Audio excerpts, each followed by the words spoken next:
తెలంగాణలో ఫుడ్ సేఫ్టీతో పాటు ప్రజారోగ్యంపై ప్రభుత్వం సీరియస్గా దృష్టి పెట్టింది. ప్రస్తుతం రాష్ట్ర వ్యాప్తంగా 8 మొబైల్ ఫుడ్ వీల్స్ వాహనాలు ఉన్నాయని, అందులో గ్రేటర్ పరిధిలో ఒక్క food safety on wheels vehicle ఉందని ఐపీఎం డైరెక్టర్ చెప్పారు. ప్రస్తుతం ఒక ల్యాబ్ ఉందని, రాబోయే రోజుల్లో వాటిని మరింత పెంచే అవకాశం ఉందని చెప్పారు.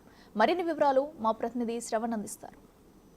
హైదరాబాద్లో ఫుడ్ అడల్టరేషన్ అనేది రోజు రోజుకి చాలా ఎక్కువ పెరుగుతుంది. దీనిపైన సెంట్రల్ గవర్నమెంట్తో పాటు స్టేట్ గవర్నమెంట్ ప్రత్యేకంగా దృష్టి పెట్టారు. ఫుడ్ అడల్టరేషన్కి సంబంధించినటువంటి కారణాలు ఏంటి, దాన్ని తగ్గించేందుకు అనేక జాగ్రత్తలు, అనేక చర్యలు రాష్ట్ర ప్రభుత్వాలు తీసుకుంటున్నప్పటికీ కూడా ఎక్కువ కేసులు వస్తున్నాయి. అన్ని వివరాలు తెలుసుకునే ప్రయత్నం చేద్దాం. ఐపీఎం డైరెక్టర్ శివలేలు ఉన్నారు. మేడం, ఇప్పుడు మీరు ఫుడ్ సేఫ్టీకి సంబంధించినటువంటి వెహికల్ తెచ్చినారు, టెస్ట్ కూడా చేస్తున్నారు, జాగ్రత్తలు తీసుకుంటున్నామని చెప్తున్నారు. కానీ మీరు రెగ్యులర్గా ప్రతిరోజు పేపర్లు చూసినా, టీవీలు చూసినా, ఆన్లైన్లో విపరీతంగా కంప్లైంట్లు వస్తున్నాయి. ప్రధాన కారణం ఏంది? అధికారులు గ్రౌండ్ లెవెల్కి వెళ్ళకపోవడమా, లేకపోతే చూసి చూడనట్టు ఉండడమా? అంటే జనాల్లోకి ఉన్నట్టు డౌట్. ఇది ముఖ్యంగా అండి, ఫుడ్ సేఫ్టీ అనేది ఒక చాలా పెద్ద డిపార్ట్మెంట్. దానికి గాను మనము ఫుడ్ సేఫ్టీ ఆఫీసర్స్ ఇప్పుడు మాత్రం అనుకూలంగా అంటే సఫిషియెంట్గానే ఉన్నారు. ఎందుకంటే రీసెంట్గా కూడా మేము 24 ఫుడ్ సేఫ్టీ ఆఫీసర్లను కూడా రిక్రూట్ చేసుకోవడం జరిగింది. మొత్తం ఇప్పుడు మాకు ఫుడ్ సేఫ్టీ ఆఫీసర్స్ 56 + 16 72 ఉన్నారు. మనకు శాంక్షన్ పోస్టులు 82 ఉంటే మనకు 72 వరకు ఫుడ్ సేఫ్టీ ఆఫీసర్స్ ఉన్నారు. ఈచ్ డిస్ట్రిక్ట్స్లో కూడా ఒక ఫుడ్ సేఫ్టీ ఆఫీసర్ అయితే ఉన్నారు. జిహెచ్ఎంసీలో 30 సర్కిల్స్ ఉన్నాయి. వాళ్ళు 23 రిక్రూట్ అవుతే యాజ్ ఆన్ టుడే 16 వరకు పనిచేస్తున్నారు. అది కూడా మనము క్రియేషన్ ఆఫ్ ది పోస్టులకు కూడా రాయడం జరిగింది. రీసెంట్గా గవర్నమెంట్కి క్రియేషన్ ఆఫ్ ది పోస్టులు అంటే 459 పోస్టులకు గాను అంటే అటు మన ఫుడ్ సేఫ్టీ ల్యాబ్కు అండ్ ఎన్ఫోర్స్మెంట్కు కూడా రాయడం జరిగింది. కాబట్టి అవి వస్తే ఇంకా మనకు సఫిషియెంట్గా ఉండడం జరుగుతుంది. అంతేకాకుండా మనకు ఇంకా ప్రజెంట్గా అయితే ఫుడ్ సేఫ్టీ అని వీల్స్ 8 ఉన్నాయి. వివిధ డిస్ట్రిక్ట్లో ఉన్నాయి. ఇప్పుడు జిహెచ్ఎంసీలో ఒకటి ఉంది, సంగారెడ్డిలో ఒకటి, వరంగల్లో, నిజామాబాద్లో, ఖమ్మంలో అలా ఉన్నాయి. అంతేకాకుండా మనకు రాబోయే రోజుల్లో కూడా ఇంకా 15 వరకు కూడా ఫుడ్ సేఫ్టీ ఆన్ వీల్స్ కూడా వస్తున్నాయి. మనకు సఫిషియెంట్గా ఈచ్ S12 డిస్ట్రిక్ట్కి ఒక ఫుడ్ సేఫ్టీ వెహికల్ ఉండడంతో పాటు జిహెచ్ఎంసీలో కూడా 5 పెడదామనే ఆలోచనలో గవర్నమెంట్ ఉంది. అంతేకాకుండా మన ఫుడ్ సేఫ్టీ ల్యాబ్స్ కూడా మనకు ప్రస్తుతం ఎగ్జిస్టింగ్ గవర్నమెంట్ ల్యాబ్ ఒకటే ఉంది. ఇప్పుడు గవర్నమెంట్ ఆఫ్ ఇండియా కూడా మనకు 3 ల్యాబ్స్ని శాంక్షన్ చేయడం జరుగుతుంది. అది కూడా అండర్ ప్రాసెస్లో ఉంది. మనకు 4 సఫిషియెంట్గా entire Telangana district food testing చేయడానికి అనుకూలంగా ఉన్నాయి. మేడం, ఇప్పుడు ప్రతి చోట కూడా ఒక హోటల్కి వెళ్తారు, ఫుడ్ ఇన్స్పెక్టర్లు కానీ మెడికల్ ఆఫీసర్లు కానీ చెక్ చేస్తారు, కల్తీ గుర్తిస్తారు, శాంపుల్కి పంపుతున్నాం అన్నారు. తర్వాత ఆ హోటల్ అనేది మళ్ళీ రెగ్యులర్గా రేపటి నుంచి ఇవ్వాలా, అందులో కాక్రేజ్ దొరికినా, పురుగు ఏది దొరికినా కానీ మళ్ళీ రేపటి నుంచి యాజ్ యూజువల్గా కంటిన్యూ అవుతుంది. జనాలకు డౌట్ ఏమొస్తుందంటే అధికారులు ఎందుకు పట్టించుకోవట్లేదు, హోటల్ ఎందుకు బంద్ కావట్లేదు అనేటువంటి అంశాన్ని క్వశ్చన్ చేస్తూ ఉన్నారు. అట్లాంటి వాళ్ళకి ఏం చెప్పదలుచుకున్నారు? ప్రజెంట్గా అయితే ఫుడ్ సేఫ్టీ డిపార్ట్మెంట్ ఇన్ తెలంగాణలో మాత్రము చాలా ఎఫిషియెంట్గా చాలా వర్క్ చేస్తుందండి. స్టేట్ గవర్నమెంట్ కూడా 3 టాస్క్ ఫోర్స్ టీంలను కూడా ఏర్పాటు చేయడం జరిగింది. GHMC, non GHMC and special task force ఇవన్నీ కూడా కమిషనర్ ఫుడ్ సేఫ్టీ సూపర్విజన్లో జరుగుతున్నాయి. ఎందుకంటే ఈ టాస్క్ ఫోర్స్ తోటి చాలా ఎఫిషియెంట్గా చాలా మంచి రెస్పాన్స్ కూడా వస్తుంది.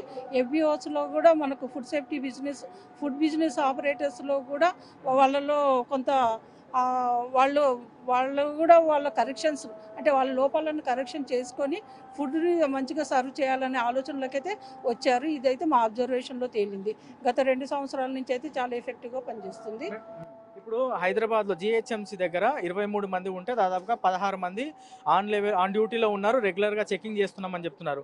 ఒక ఫుడ్ ఇన్స్పెక్టర్కి ఏమైనా టార్గెట్ ఉంటుందా? ఇన్ని రోజుల్లో లేకపోతే రోజుకి ఇన్ని హోటల్స్ ఖచ్చితంగా చెక్ చేయాలి, ఖచ్చితంగా శాంపిల్స్ చెక్ చేయాలని as per the government of India FSSA norms ప్రకారం వాళ్ళు టార్గెట్ ఇవ్వడం జరిగింది.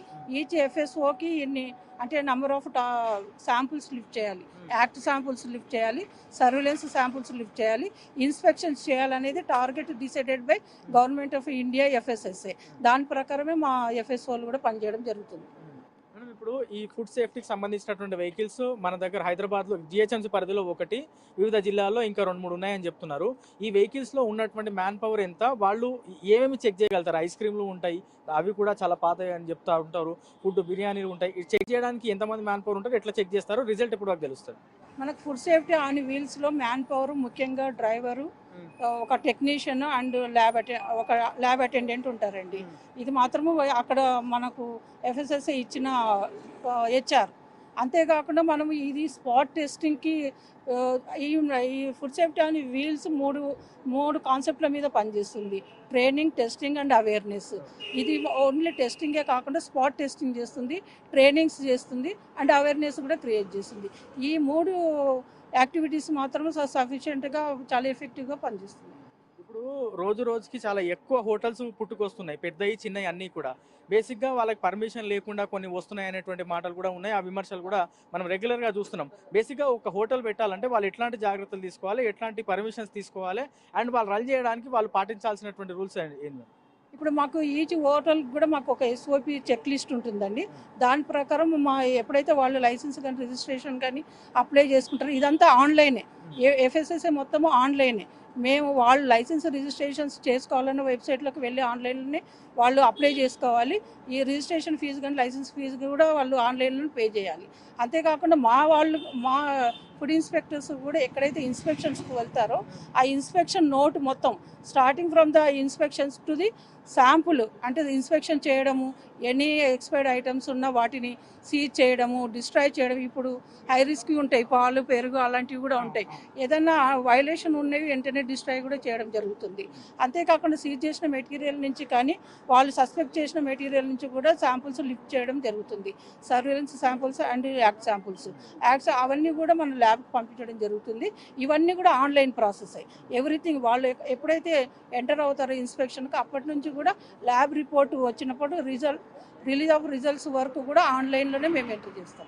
మనం లోకల్ చూడవచ్చు, ఇతర ఎక్విప్మెంట్ కూడా ఉంది. ప్రతి ఒక్కటి కూడా చెక్ చేసేందుకు అయితే ఎక్విప్మెంట్ ఉన్నాయి. రాబోయే రోజుల్లో ఈ ఎక్విప్మెంట్కి సంబంధించినటువంటి వెహికల్స్, ఏదైతే మొబైల్ వెహికల్స్ ప్రస్తుతం మనం చూస్తున్నామో, ఈ వెహికల్స్ సంఖ్య మరింత పెంచబోతున్నాము అనేది అయితే ఫుడ్ సేఫ్టీకి సంబంధించినటువంటి అధికారులు చెప్తున్నారు. సెంట్రల్ గవర్నమెంట్కి సంబంధించినటువంటి ప్రధాన అధికారులు హైదరాబాద్కి వచ్చి ఈ ఫుడ్ సేఫ్టీకి సంబంధించినటువంటి మీటింగ్స్ పాల్గొనడం, ఇవి ఫుడ్ సేఫ్టీ పైన అధికారులు పనితీరు, హోటల్స్ పెరుగుదల, రెగ్యులర్ చెక్కింగ్, ఈ అన్ని అంశాలపైన సుదీర్ఘంగా చర్చించి రాబోయే రోజుల్లో ప్రత్యేక కార్యాచరణ కూడా రూపొందించేటువంటి అవకాశం ఉంది. ఇది ఓవరాల్గా అధికారులు ఫుడ్ సేఫ్టీకి సంబంధించినటువంటి అంశం పైన దృష్టి పెట్టడం, రాబోయే రోజుల్లో జనాలకు మరింత అవగాహన కల్పించడం పైన దృష్టి పెట్టడానికి సంబంధించిన పూర్తి అప్డేట్.